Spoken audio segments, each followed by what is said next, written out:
ऐसे हम कह सकते हैं कि ये संगम परंपरा जो है, तो समाज धर्म कुछ रहा है तो अपने समाज में, मैं ये नहीं कहता केवल संगम परंपरा है, और भी लोग हैं, लेकिन संगम में एक प्रक्रिया है जिससे जो जैसा है वैसा उसको लेकर जैसा चाहिए वैसा उसको बनाया जाता है।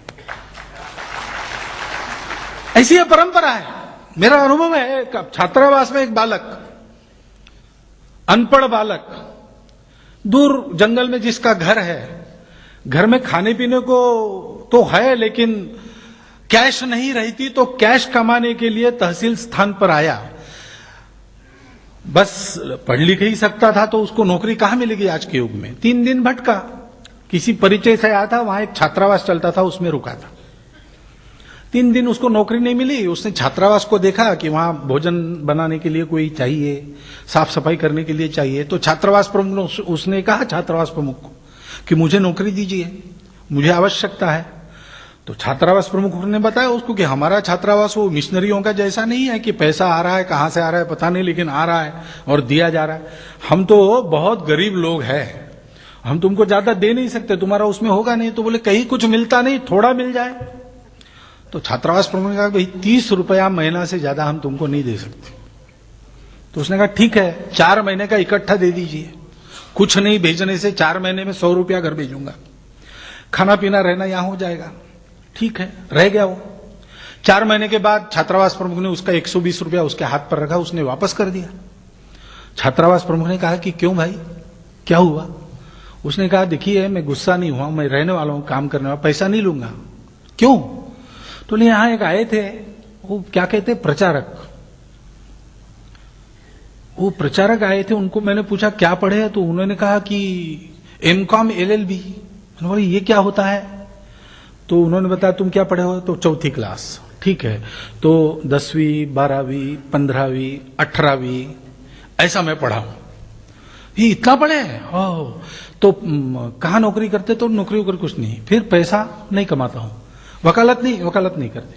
फिर घर का कैसे चलता है?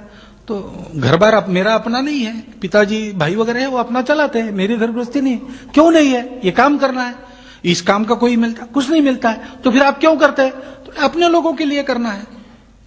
तो मेरे मन में विचार आया कि ठीक है ये M.Com LLB हो गए और फिर भी कर रहे हैं, हम 4th पास है तो क्या हुआ, हम नहीं कर सकते? हम भी करेंगे। 10-12 साल वो पूर्णकालिक के नाते निष्ठापूर्वक काम करते रहा। उसके घर की स्थिति देखकर बाकी कार्यकर्ताओं को लगा कि अब इसको थोड़ा वो भी देखना चाहिए, उसको ड्राइवरी वगैरह सिखाकर उसको फिर घर गृहस्थी वाला हमने बनाया योजना से। ये प्रेरणा वहां मिलती है उसकी योजना। और योजना क्या है? बौद्धिक वर्ग नहीं, भाषण नहीं, कुछ नहीं, दीप से दीप जलता है, जीवन से जीवन जलता है। वो जीवन थे, वो जीवन है, वैसे जीवन और चाहिए। इस बात को ध्यान में रखकर आप आज के पूरे कार्यक्रम का विचार कीजिए और इस दृष्टि से इस पुस्तक का एक एक अक्षर पढ़िए। तो जिस भावना से ये पुस्तक लिखी गई, उसी भावना से उसका अर्थ भी आपके ध्यान में आएगा। और ऐसे जीवनों के संस्पर्श को हम कुछ भाग्यशाली लोग प्राप्त कर गए, लेकिन अप्रत्यक्ष रूप से आपको भी आपके पूर्व पुण्य से उस भाग्य का स्पर्श होगा, आपकी एक नजर बन जाएगी। तो पुस्तक के लोग तो हो गए, लेकिन जो आज भी काम कर रहे हैं, ऐसे प्रेरक जीवन जब चाह हृदय में आपके जगती है तो अपने आप चलकर आपके संपर्क में आएंगे। ऐसा भाग्य हम सबको मिले, इस शुभकामना के साथ आप सबको धन्यवाद देता हुआ मैं अपने कार्यशब्द समाप्त।